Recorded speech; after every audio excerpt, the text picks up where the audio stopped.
Hi guys! Welcome back sa channel. Ako ulit to, si Engineer Prince Ian F. Cruz, your board exam buddy.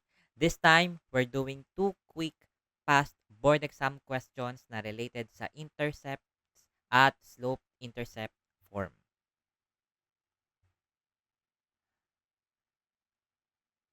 Okay, so first problem, express ito yung equation ng line in intercept form.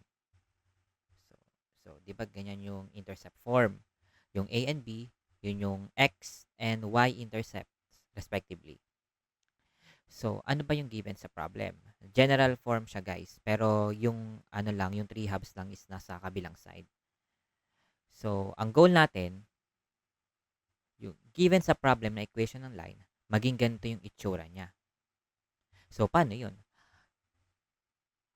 So, kailangan itong mga constant na to or yung mga coefficients na to, dapat nasa denominator yan. So, recall tayo.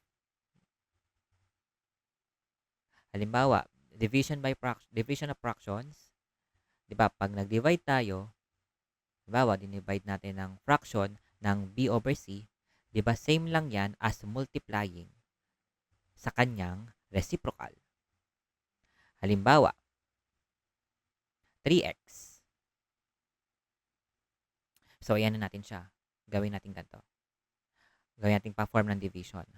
So, gawin natin x times 3 over 1. So, 'di ba, ang 3 over 1 ay same lang sa 3. Yan.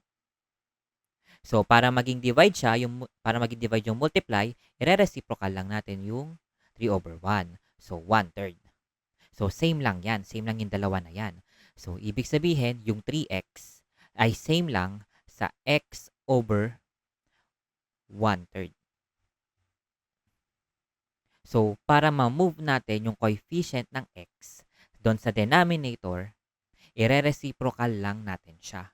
Kasi sinunod lang natin yung division of fractions. Tapos, itong right-hand side ng equation, kailangan 1 siya para completely intercept form na tayo. So, paano magiging 1 itong 3 halves?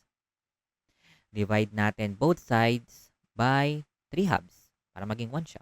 Or, by division of fractions, pwede nating i-multiply ng reciprocal or 2/3.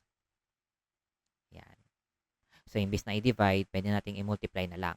Same lang naman yon. So, dito sa kabila, magka-cancel na yan.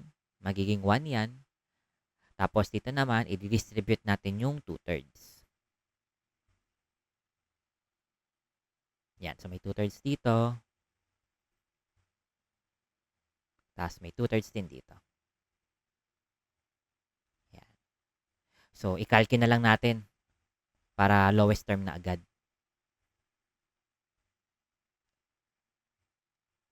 Yan. So, 1/2. Then, itong katabi ni y, 5/3. Yan. Tapos, ito 1 na pala to guys. Sorry. Ayan. Okay na sana tayo, pero yung kailangan nga, yung naka-fraction or yung mga coefficient na dapat nasa denominator. So, ganun ulit, by division of fractions, para mapunta siya sa denominator, ire-reciprocal natin. So, ano yung reciprocal ng 1/2? 2. Ito namang 5/3, pag ni-reciprocal, magiging 3 halves. Ay, 3/5. Ayan. So, yung answer natin dito sa question na to ay letter B.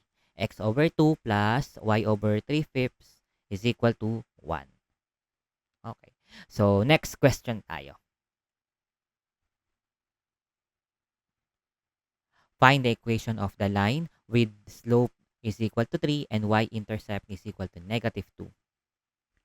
So, determine ulit natin aling form yung madaling gamitin sa problem na to. So, ano ba yung given? Slope and y-intercept. So, gamitin natin yung slope-intercept form. So, guys, nasa pangalan na mismo ng form yung mga binibigay. So, di ba sa slope-intercept form, given tayo ng slope and intercept. Dito sa point-slope form, given tayo ng isang point at slope. Dito naman sa 2-point form, given tayo ng dalawang points, x1, y1, saka x2, y2. Pagka naman intercept form, given tayo ng dalawang intercept. So, gagamitin natin yung slope-intercept form. Kasi base sa given. Ayan. So, very direct to the point na to guys, no? Kasi given na yung slope na 3. Tapos itong intercept, y-intercept na negative 2. Ayan. So, ito na yung answer natin guys. Y is equal to 3x minus 2. Ayan. So, ilang beses na to guys tinatanong sa boards pero napakasimple lang niya. Diba? Ayan. So, ayun lang guys. Thank you sa pakikinig. Sana may natutunan kayo. So, don't forget to like and subscribe and mag-comment kayo ng mga topics na gusto nyong i-discuss ko. So, ayun lang guys. See you on the next video.